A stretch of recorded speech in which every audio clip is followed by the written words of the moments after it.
They thought my ears had gone dull. They thought my heart had shrunk. They thought the years had made me harmless.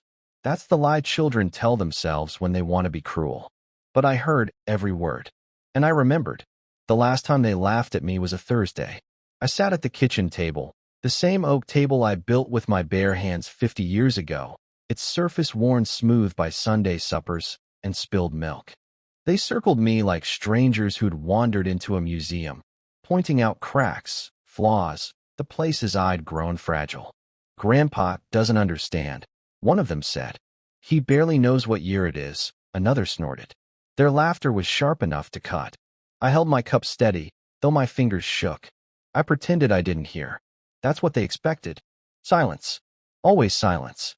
By the time October came, they'd already moved me into the old family house on the edge of town. Not out of kindness. Out of convenience. It was the place where my own father once cured meats and stored hay.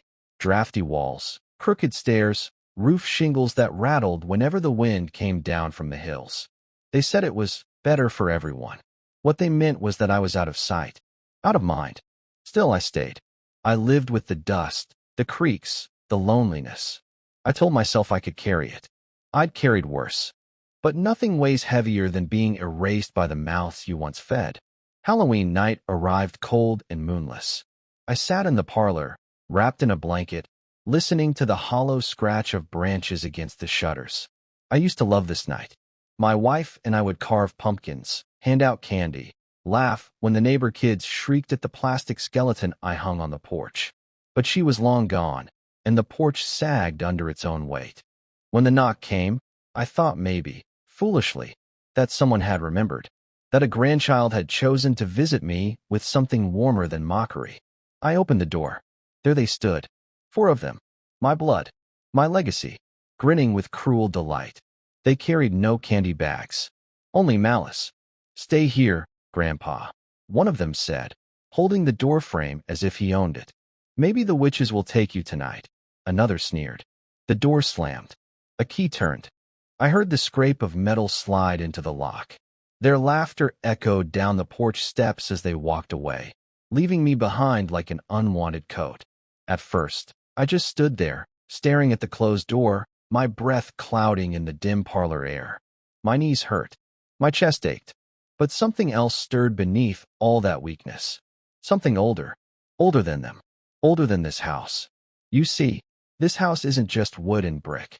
I built it with my father's hands guiding mine. Every nail driven into these beams. Every plank of floor polished with sweat and calluses. And walls remember. They hold what's been poured into them. Anger, love, silence. They remember what's been stolen, too. That night, the house remembered me. The mirrors were first. Thin cracks spidered across their glass without a touch. Then the reflections began to shift. Not my face anymore, but theirs. My grandchildren's faces, older, weaker, mocked by unseen voices. Their own words bouncing back at them, twisted. The air thickened. Cold seeped into the floorboards. From upstairs came a groan, like the house itself was stretching after too many years asleep. I pressed my palm against the wall. It was warm, breathing, waiting. And in that moment, the decades of silence I had swallowed turned to ash in my throat. I had been mocked, forgotten, erased. But not tonight. Not anymore. When the first scream tore through the night, I knew the house had chosen its side. I walked slowly, steady, my shadow stretching long across the hall. My knees no longer hurt. My hands no longer trembled. My voice rose with a calm I hadn't known in years. "You stole my dignity," I whispered to the empty room, though I knew they could hear me wherever they hid. "You stole my life. Now I'll steal your future." The wind slammed every door shut. The lights flickered out. And somewhere in the dark, a child's voice cried out, not with laughter this time, but with fear. I smiled. For the first time in decades, I smiled. Because Halloween had finally come for them. The cries started as whispers. Faint, uncertain, like a child lost in a field at dusk. But I knew their voices. I could tell each one apart. The little tremor in Caleb's words when he lied. The sharp edge in Miranda's laugh. The smugness in Lucas's tone. I had heard them all my life. Now they were cracking, breaking, stripped of their polish. I moved through the house slowly, as if walking through a church I'd built myself. My footsteps echoed louder than they should have. The wood groaned under me, not with age, but with hunger. The air smelled of damp earth and candle wax, though no candles burned. My hand brushed the wallpaper. It rippled under my touch like skin. From the parlor, a shout. "Grandpa, this isn't funny." Funny. That was their favorite word. They always thought cruelty was comedy. Now the word sounded brittle. Weak. I stood by the tall mirror in the hall. The glass shimmered. At first, it showed me standing alone. Then, slowly, images shifted. For figures appeared, my grandchildren, scattered in different rooms of the house. Each reflection looked slightly wrong. Their hair gray, their skin sagging, their eyes wide with panic. They were old and mocked. I listened as the mirror threw back the laughter of children, shrill and merciless. Their laughter. Only now, they were the joke. I whispered, "Do you like the sound?" The house groaned, answering for me. Caleb pounded on a locked window upstairs. "It won't open." "Grandpa, the window's stuck." The glass pulsed once, then vanished. Where the street should have been, only a black void stretched endlessly, swallowing the light. Caleb screamed and backed away. Miranda stumbled into the kitchen, calling for her brother. The overhead light flickered, and suddenly the room warped. Every cabinet door flew open at once, banging like drums. Silverware rattled, knives clattered to the floor, forming a circle around her. She froze in the center. Her phone buzzed in her pocket. She pulled it out, desperate. The screen lit up with a single message. "Stay quiet, old woman." Her own words. I remembered the sting of them. She dropped the phone as if it had burned her. Lucas kicked at the front door, yelling, his fists red from pounding. But the wood shifted, growing taller, wider. The door stretched higher than the ceiling, its knob sliding out of reach. The harder he hit, the thicker it grew, until it was no longer a door but a wall, solid and final. He turned around, pale and sweating, whispering, "What is this? What's happening?" The youngest, Claire, had crept into the basement, thinking perhaps she could slip out the cellar door. She hated basements as a child, always begged me to walk her down when she needed something. I always did. But this time, I let her go alone. The door slammed shut behind her, and the single bulb above her flickered red, then out. In the dark, she heard whispers, her own voice, repeated, warped. "He doesn't matter. He's just old." Over and over, until her sobs filled the space. I stood in the hall, listening. Their panic was a song, discordant but sweet. The house vibrated with it, every nail humming with the rhythm of fear. My reflection in the mirror shifted, too. I no longer looked frail. My shoulders straightened, my eyes burned with light like coals stirred back to life. I saw myself as they never had, a man with power, not a burden with wrinkles. "Grandpa," Lucas shouted again. "Please, stop this." Stop? For years, I stopped myself from speaking, from fighting back, from demanding respect. They told me to be quiet, so I was. They wanted me erased, so I faded into corners. But silence is never empty. It builds. It sharpens. And tonight it had teeth. The walls trembled. Portraits shook loose, crashing to the floor. The air grew colder, sharper, until every breath stung like ice. Caleb's footsteps thundered overhead as he ran blindly down the hall. He flung open a door and froze. I didn't have to see it to know what he saw. His own future. Himself, forgotten in a hospital bed, tubes in his arms, no visitors at his side. He screamed until his throat tore raw. Miranda fell to her knees in the kitchen, covering her ears as the children's laughter grew louder, circling her. She clawed at the floor, begging for it to stop. The knives lifted off the ground, floating, spinning slowly like a cruel halo above her head. None struck. Not yet. The waiting was worse. Claire clawed at the basement door until her nails bled. The whispers grew into shouts. "He doesn't matter. He doesn't matter." Then silence. The kind that presses against your chest until you can't breathe. She slid to the floor, shaking, whispering apologies to the dark. Lucas leaned against the wall, panting, his forehead pressed to the wood. "I'm sorry, Grandpa," he whispered. I didn't mean it. His breath fogged the wall. The wood absorbed it, glowing faintly, feeding. His apology went nowhere. The house devoured it. I stepped back from the mirror. My reflection stared at me, tall, steady, cloaked in shadow, eyes burning like lanterns in a storm. This was who I had always been beneath their mockery. Not broken, not forgotten. Waiting. The house trembled once more, then stilled. I listened to the silence between their cries. It was almost enough. Almost. But not yet. They had only tasted fear. They had not yet known what it meant to be me. To be left alone, dismissed, discarded. To sit in a room full of family and feel invisible. No, they had not yet suffered what they had given me. I whispered into the walls, let them feel it. And the house obeyed. The lights flared, then died. Every room sealed tight. Each grandchild was alone now, trapped in their own echoing nightmare. Their screams rose at once, overlapping, colliding, shaking the house like thunder. I closed my eyes and let the sound wash over me.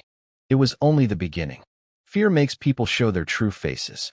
That night, my grandchildren stripped down to their truest selves, selfish, desperate, begging. The masks they wore in the daylight cracked, and the house knew just where to strike. I heard Caleb first. He had always been the ringleader, bold with insults, cruel with ease. The boy who once spat at me, "You're just waiting to die, Grandpa." Now his voice trembled upstairs. The hallway bent around him, stretching like taffy. Every door he opened led back to the same room. Peeling wallpaper, a broken rocking chair, a small lamp glowing faint yellow. But the chair wasn't empty. An old man sat there, Caleb himself, aged and hunched. His hands shook as he reached for a glass of water. His lips moved. "Help me. I'm cold." Caleb froze, staring at his own future. Then the voice of children filled the room, mocking, cruel. Look at him. Weak. Pointless. Nothing left. Their laughter drilled into Caleb's ears until he covered his head and screamed. The rocking chair creaked slowly, back and forth, as his future self kept whispering, "Cold. So cold." Meanwhile, Miranda pressed herself into a kitchen corner, knees drawn up. The knives still floated above her, gleaming silver arcs in the dim light. She had mocked me most with her words, polished and sharp as glass. "Old men should stay quiet," she once said at the dinner table, her friends snickering beside her. Now the house returned her words. The knives clattered together in rhythm, chanting in her own voice, "Stay quiet. Stay quiet." Her ears bled from the sound. She lunged for her phone, desperate, and for a brief moment I almost let her have it. But when she unlocked the screen, every app dissolved into one glowing image, my face. Not frail, not broken, but as I stood now, shadowed, unyielding, with fire burning in my eyes. The phone grew hot in her hand. She shrieked and dropped it. The knives spun faster. Down in the basement, Claire rocked back and forth on the damp floor. She was the youngest, the one who used to beg me to walk her down when she was little. Now she had shoved me into the shadows with the same cruelty as the rest. Her whisper played on repeat in the dark. "He doesn't matter. He's just old." The basement answered back. "You don't matter. You're nothing." Over and over, until her sobs echoed like waves against stone. She clawed at the concrete walls, searching for a way out. But the walls only leaned closer, pressing in, breathing with her fear. Lucas, though, Lucas had always thought himself stronger. He was the one who had pushed me into the old house in the first place, clapping his hands together like he was finishing a chore.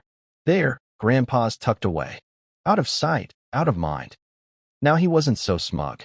He stood in the foyer, chest heaving, eyes darting. He'd tried the door until his fists were raw. Tried the windows until the glass warped away from his touch. Now he looked up at the grand chandelier, shaking. "You're not real," he shouted into the dark. "This house, it's just old wood. It can't hurt us." He ripped a broken chair leg from the corner and swung it at the wall. The wood splintered, but the wall remained untouched. Instead, blood welled up on his palm, though the chair leg had been smooth. He stared at the cut, stunned. The house had marked him. "Fight me," he roared, voice breaking. I stepped from the shadows then, letting him see me clearly. My back was straight, my steps steady. My eyes burned brighter than the chandelier ever had. I wasn't the weak old man they had mocked. I was something else, something they had made. You want to fight? My voice carried through the house, deeper than I remembered. Then fight what you built. Lucas swung the chair leg at me. The wood passed through my chest like smoke, then bent backward, snapping clean in half. He stumbled, breath ragged, eyes wide. Not possible, he whispered. I leaned closer, close enough for him to see the heat in my eyes. You thought age was weakness. You thought silence was surrender. You never understood. Silence sharpens. Age remembers. The chandelier above him groaned. Its chain snapped. The iron fixture plummeted, shattering inches from his feet. Glass flew across the foyer, slicing his arms. He screamed and fell to the ground, clutching at his skin. The house didn't want him dead. Not yet. It wanted him afraid. Lucas scrambled to his knees, blood dripping, eyes darting. Please, he gasped. Please, Grandpa. I didn't mean it. We were just joking. Jokes. Always jokes. Their cruelty wrapped in laughter, so no one had to call it what it was. You laughed at my silence, I said. Now laugh at your own. The foyer door slammed shut, sealing him in. His voice vanished. The house swallowed it whole. One by one, their cries faded into muffled echoes through the walls, each locked in their own nightmare, each tasting the loneliness they had handed me for years. But it wasn't enough. Not yet. I walked the length of the hallway, the floorboards humming under my feet. My reflection trailed in the mirrors, taller, darker, steadier. Behind me, the shadows followed like loyal hounds. It was time to turn fear into despair. I pressed my hand against the cold wood and whispered, tighter. The house shifted. Rooms shrank. Walls leaned closer. Air grew heavy. And my grandchildren, for the first time in their spoiled lives, understood what it meant to be small. I had lived long enough to know that cruelty breeds faster than kindness. Leave it unchecked, and it multiplies like rot. That night, as the walls tightened and the air grew thin, I watched it bloom in my grandchildren's eyes. They weren't a family anymore. They were prey, snapping at each other to survive. Caleb was the first to break. I heard him pounding through the upstairs hallway, his voice hoarse from screaming. Miranda, Claire, where are you? The house tilted under his feet, the hallway slanting like the deck of a sinking ship. He stumbled forward, catching himself on a door handle, only to be dragged inside a room that wasn't there before. It was a nursery, not one that ever existed in this house, but one the house invented. A crib sat in the corner, rocking itself with a soft creak. On the walls, children's drawings scrawled in frantic hands. They weren't happy sketches. They were cruel. Stick figures of Caleb, old and bent, with words written in a child's scrawl. Pointless. Weak. Waste. He backed away, gagging on the smell of sour milk and dust. No, no, he shouted. His reflection in the window showed him again, shrunken, forgotten, alone. And the laughter of unseen children swelled until he covered his ears, begging. Meanwhile, Miranda had found Claire.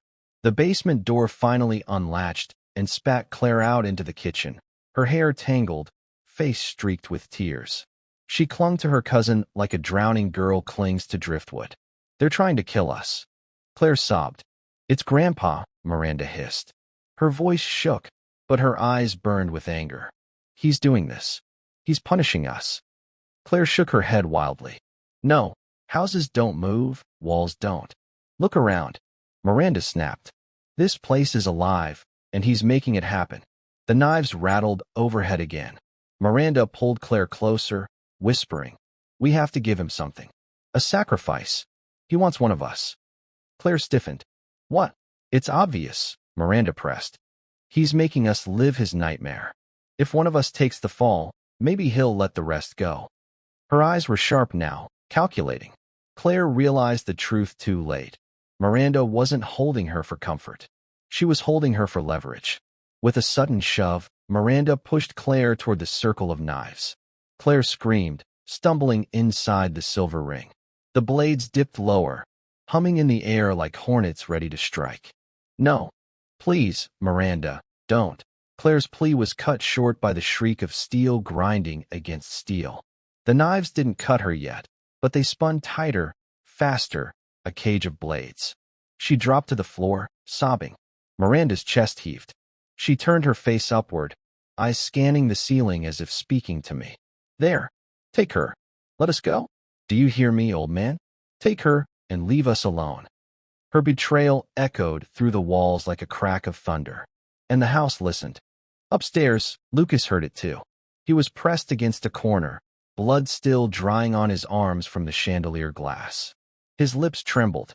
He had always been the loudest, the boldest. But now he whispered, almost to himself, they'll sell each other out, just like we sold them out. He remembered. I could see it. Every moment they had dismissed me, every time they shoved me aside to claw for more. Now it was turning inward. Family turning on family, cruelty feeding on itself. The house had shown them the mirror, and they couldn't look away. I let the silence stretch. Let them hear each other's ragged breathing. Let them sit in the poison they had brewed. Then I whispered into the beams. Betrayal has a price. The knives above Claire clattered once, twice, and then froze. She gasped, looking up, hoping. But instead of striking, the circle split open and turned on Miranda. The blades rotated in the air, pointing at her chest. No, no, Miranda shrieked. She tried to back away, but the floorboards softened under her feet like tar, swallowing her shoes, pinning her in place. The knives lowered, inch by inch, until the cold steel kissed her skin. Her betrayal had been heard, and it had been judged. Claire scrambled free, crawling across the sticky floor, sobbing. She didn't even look back. Family loyalty was gone, burned away like smoke. I moved into the kitchen doorway, letting them both see me. My shadow stretched across the tiles, long and sharp. My eyes glowed with steady fire. You thought I was harmless, I said quietly. You thought I was too old to matter. But you made me patient. You made me silent. And silence remembers everything. Miranda screamed when she saw me, thrashing against the floor. Claire pressed herself against a cabinet, trembling, her lips stammering prayers that wouldn't save her.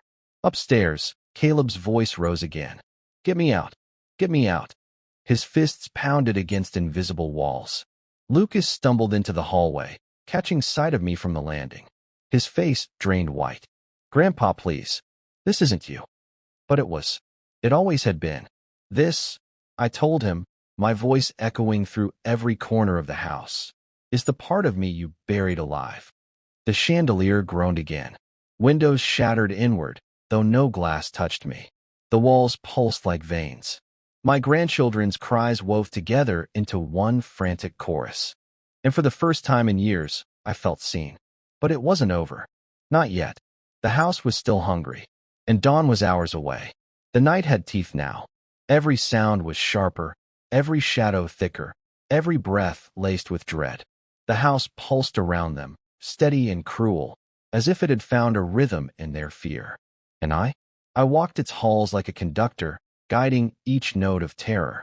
Miranda was still pinned in the kitchen, her body half sunk into the tar-like floor, knives glinting above her. She whimpered now, her earlier defiance gone. Grandpa, please. I was wrong. I didn't mean it. Her voice cracked, the same voice that once mocked me at Thanksgiving. Stay quiet, old man. Nobody cares about your stories. I let her words hang in the air, then whispered, stories matter. The knives trembled, then descended. They didn't pierce her skin at once. Instead, they carved into the tiles around her, one by one, each stroke spelling letters she couldn't ignore. By the time the last blade scraped into the floor, she saw the word clearly, liar. She screamed and flailed, but the knives only hovered closer, their points grazing her hair. She understood then. The house wasn't rushing. It wanted her to live in the terror of waiting. Upstairs, Caleb's panic grew louder. He had tried clawing at the nursery door until his nails tore. Now he pressed himself against the window, banging until his fists bruised. Let me out, please. The window rippled like water.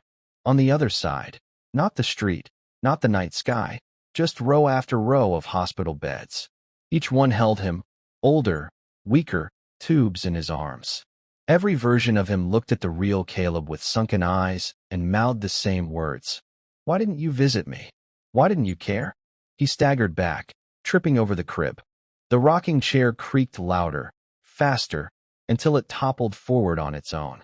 The old man in it, Caleb's future self, lurched upright, eyes hollow, hands outstretched. Caleb's shriek tore through the house. Claire crawled into the hallway, her sobs raw. She had seen Miranda try to sacrifice her, and trust was gone. She pressed her back against the wall, whispering to herself, I didn't mean it. I didn't mean it. I didn't mean it. The wall pulsed under her spine, repeating her words back in a whisper, but twisted. You meant it. You meant it. Then the wallpaper peeled away, revealing not wood but mirrors. Claire's own face stared back at her from every angle, distorted and cruel. In one reflection, she was a child again, rolling her eyes at me. In another, a teenager sneering, he's useless. In another, an adult, locking the door and laughing. Each reflection spoke at once. You meant it. She covered her face, shaking violently. And Lucas. Lucas tried to be clever. He had crept upstairs, avoiding the groaning boards, his breath shallow. He thought if he reached me, he could reason with me. That was his arrogance.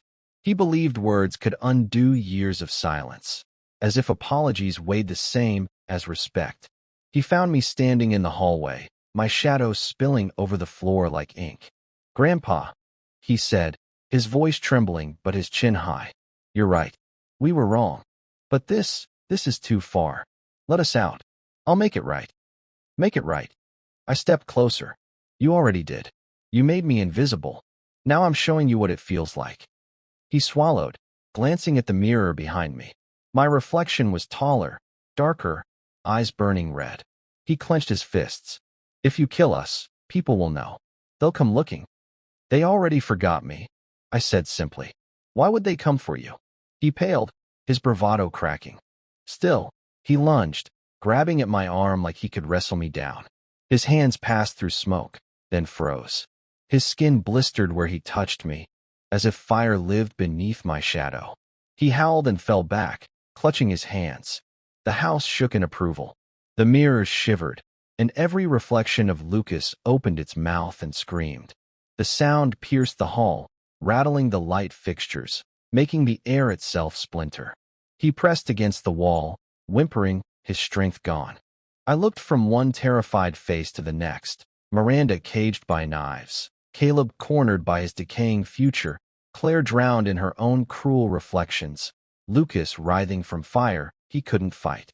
This was justice. Slow, deliberate, the kind no court could grant. But the house, and I knew it wasn't finished. They had tasted fear, betrayal, despair. Now they needed to feel consequence. Real consequence. The house pulsed once more, eager, waiting for my command. I raised my hand. Choose. The mirrors rippled. The floors cracked. The knives spun. And then the house obeyed, singling out Miranda.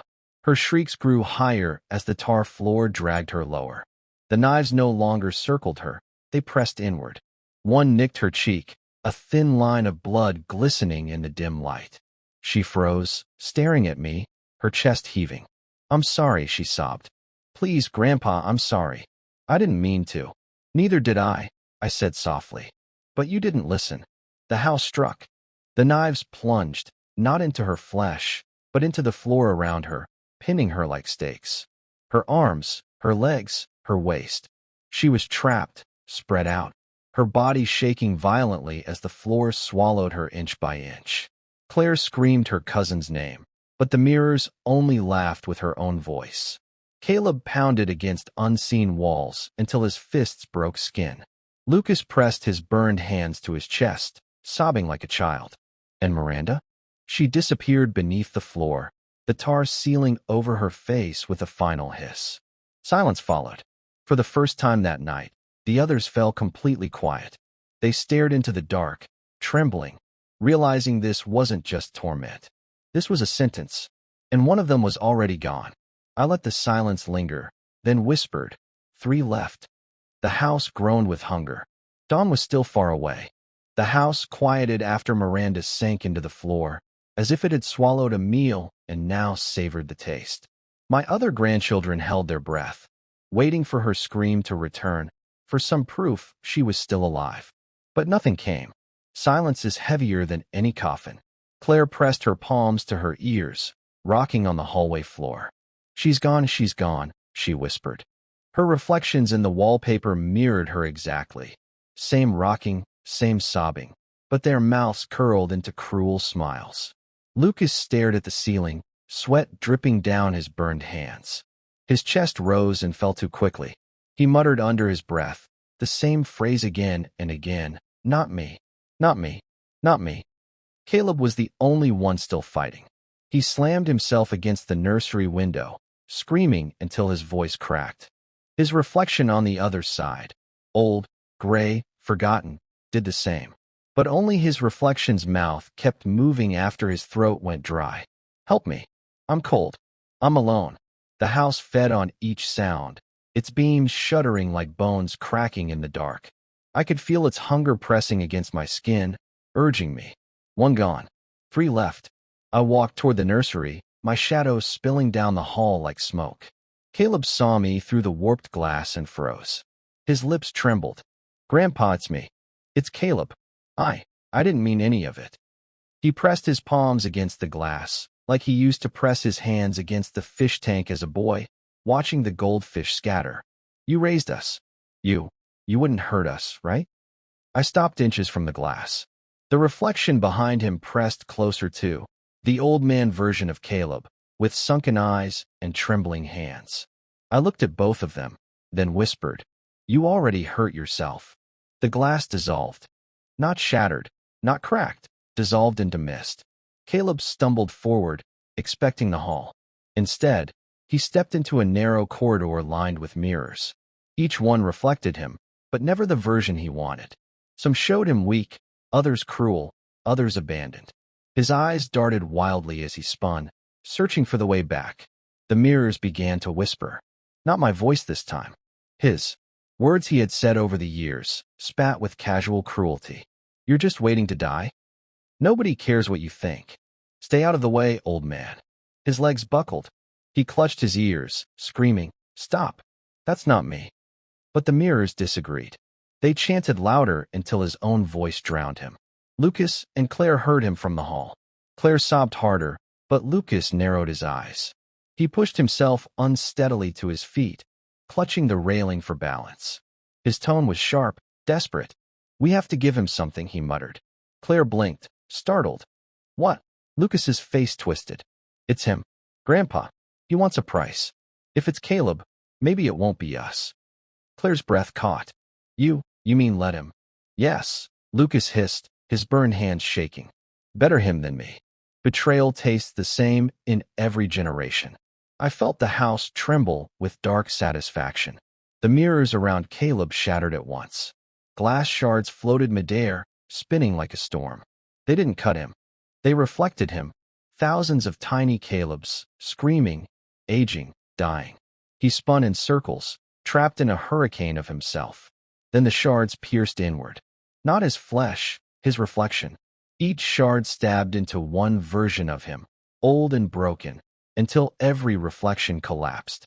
Caleb fell to the floor, sobbing, clutching his chest as if he'd been stabbed 1,000 times though not a drop of blood spilled. The corridor sealed shut behind him. His cries muffled, then faded. Claire gasped, covering her mouth. Lucas whispered, "2 left." The house groaned. The floor under Claire shivered, and the mirrors across the hall rippled. Her own face stared back, warped and sneering. She pressed herself against the wall, shaking her head violently. No, I didn't mean it. I was just a kid when I said those things." Her reflection leaned closer, lips moving in perfect sync. "You meant it."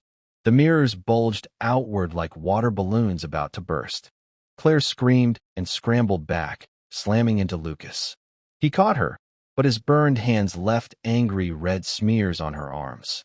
"Don't touch me," she shrieked, shoving him away. "You'll sell me out too." The words cut him deeper than the burns. His jaw clenched. For once, his arrogance faltered. He saw himself the way I always had, selfish, brittle, small. The house pressed in, eager to finish. But I lifted my hand. Not yet. I looked at Claire and Lucas, their faces pale, their trust shattered, their blood bound by fear and betrayal. You stole my dignity, I said, my voice carrying through every beam. You mocked my silence. Now you'll live with yours. The walls pulsed, sealing every exit. The knives rattled in the kitchen. The mirrors whispered. The house throbbed with hunger. Two left, and dawn was still far away. The house was no longer creaking like an old building. It was breathing. Each inhale made the walls bulge inward. Each exhale pressed the air heavy into their lungs. Lucas and Claire clung to opposite ends of the hallway, trembling, watching the space shrink between them. Two left, and they knew it. Lucas wiped sweat from his forehead with the back of his burned hand. The skin peeled, raw and wet. His arrogance was gone, but desperation made him sharp. Listen to me, he rasped at Claire. We need to work together. He wants us broken. If we fight back. Claire laughed. The sound cracked and wild. Fight back? Against this? Against him? She pointed toward the dark where my shadow stretched, taller than the ceiling. Her voice trembled. He's not even Grandpa anymore. He's something else. I stepped forward, letting them see my face clearly in the flickering light. It was mine, yes, but not frail, not softened by years of ridicule. The lines on my face were carved deep as stone, my eyes bright as coals. I had become every silence they ever forced into me, sharpened into shape. You're right, I said calmly. I'm not your grandpa anymore. I'm the part you killed when you laughed. Claire sobbed into her hands. Lucas straightened his back, summoning a voice he didn't believe in.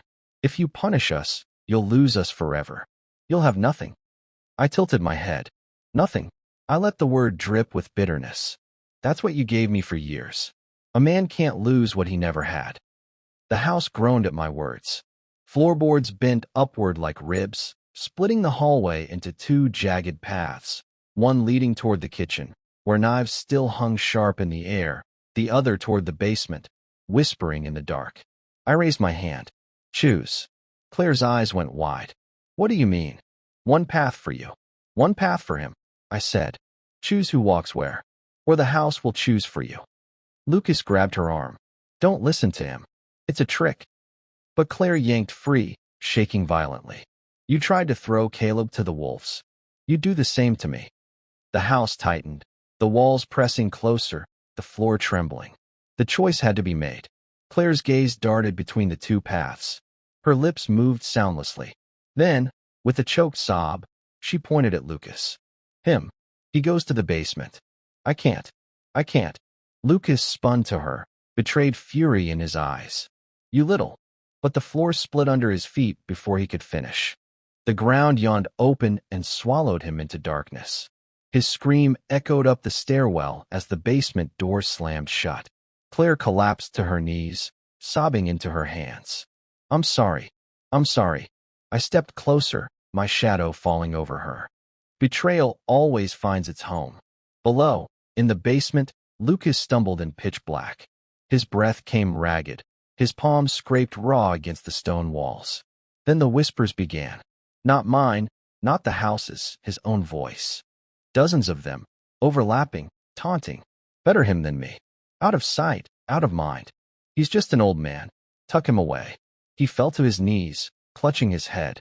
The whispers grew louder until they became screams. Then the walls lit with faint light, mirrors embedded in the stone. Each one showed Lucas again and again. Not older this time. Not weaker. Just smaller. Always smaller. Stop it, he howled. I'm not. The basement answered with a thunderous crack. Chains erupted from the walls, latching onto his wrists, his ankles, his chest. He pulled, screamed, struggled, but the chains only tightened. His reflection in the mirrors did the same, thousands of Lucases writhing in unison. Back upstairs, Claire heard his muffled cries. She pressed her fists against her ears, shaking her head. I didn't mean it. I didn't mean it. Her own voice rose in reply, echoing from every mirror in the hall. You meant it. The mirrors bulged outward, her reflections pushing against the glass, pressing closer, their eyes wide and furious. She staggered back, tripping over a broken floorboard, and fell onto her back. Above her, the ceiling split open, showing not rafters, not sky, but a gaping void filled with faces. Her cousins. Her own. All mocking, all laughing. She screamed until her throat broke. I stood in the center of it all, the house trembling under my control. I looked up into the void of faces and down into the basement of chains. My grandchildren had chosen cruelty over loyalty, betrayal over love. And now they would pay in full. The walls shook violently. Lamps shattered. The front door pulsed once, then sealed forever. No escape. I spread my arms. This is what you gave me. Loneliness. Silence. Erasure. Now it belongs to you. Claire clawed at the floor, begging for mercy. Lucas roared in the basement, chains grinding into his flesh. Their voices braided into one ragged symphony of suffering. The house was ready. It wanted the final strike. But I held it back for just one more moment. Let them drown in dread. Let them taste the end before it came. Dawn was close, but they would not see it the way they hoped. The first light of dawn was crawling across the horizon when the house gave its last breath of patience. The beams groaned. The windows blackened. Every nail, every board, every shadow leaned toward me, waiting for the command. Two left. Lucas in chains below, Claire crushed by mirrors above. Their cries rattled the bones of the house, thin and frantic. I stepped into the foyer, the place where generations once gathered for Christmas mornings, for Sunday dinners. I remembered little hands tearing wrapping paper, voices singing hymns, laughter echoing up the staircase. All gone now, all rotted away. And I thought, if family can turn a man into a ghost while he's still alive, then a ghost has the right to turn family into echoes. Grandpa, Claire's voice tore from the hall. She crawled toward me, her palms cut open by glass, her eyes red with terror. Please, I'll change. I'll never. Her reflection cut her off. Dozens of Claires pressed against the cracked mirrors, all sneering, all repeating the same phrase. He doesn't matter. He doesn't matter. I crouched beside her, close enough for her to see the fire in my eyes. Do you feel it now? I whispered. Do you feel what it's like to be erased? She sobbed, clawing at my sleeve. Yes. Yes, I'm sorry. Just let me out. Too late, I said. My hand pressed against the floor. The mirrors shattered outward. Shards buried themselves into her arms, her legs, her chest, not deep enough to kill, but enough to bind her. She screamed as the glass lifted her, suspended her in the air like a broken marionette. Then the shards began to spin, slowly at first, then faster. The sound of slicing wind filled the hall. Claire's screams cut short. What fell to the floor wasn't her, not entirely. It was her reflection, scattered in glittering fragments, each one whispering the same word as they dissolved into dust. Nothing. The shards were gone, the hallway bare, and Claire with them. Two gone. The basement roared with Lucas's voice. You think this makes you strong? He bellowed.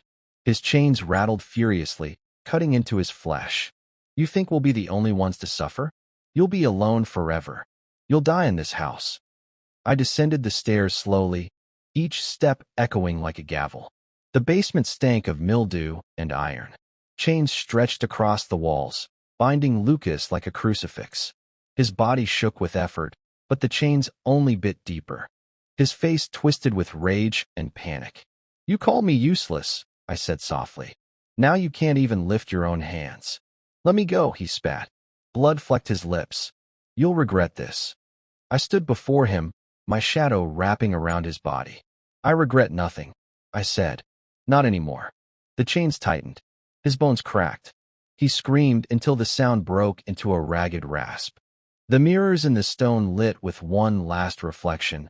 Lucas, years older, sitting in an empty room, rocking back and forth, muttering apologies to no one. The chains gave a final jerk. Silence followed. Three gone. I climbed the stairs back to the foyer. The house was quiet now. Sated. The beams no longer groaned. The air no longer pressed heavy. It was still, like a predator after the kill. I looked around the rooms that once held my life. The portraits, the rocking chair, The table scarred from years of meals and arguments. They would never see these things again. They would never mock me again. I walked to the front door. The wood, swollen and blackened, had become part of the house itself. No handle remained. I pressed my palm to it. It pulsed once, warm under my skin, then cooled. My work was done. When the sun finally broke the horizon, its light touched the house, but could not enter. The windows remained dark, the walls still. From the road, the place looked abandoned, just another forgotten relic on the edge of town. But if anyone passed close, they might hear it. A muffled pounding, a cry caught in the walls, a whisper in the mirrors. The house kept its trophies well. And me? I was gone. Not body, not shadow, not voice. Just gone.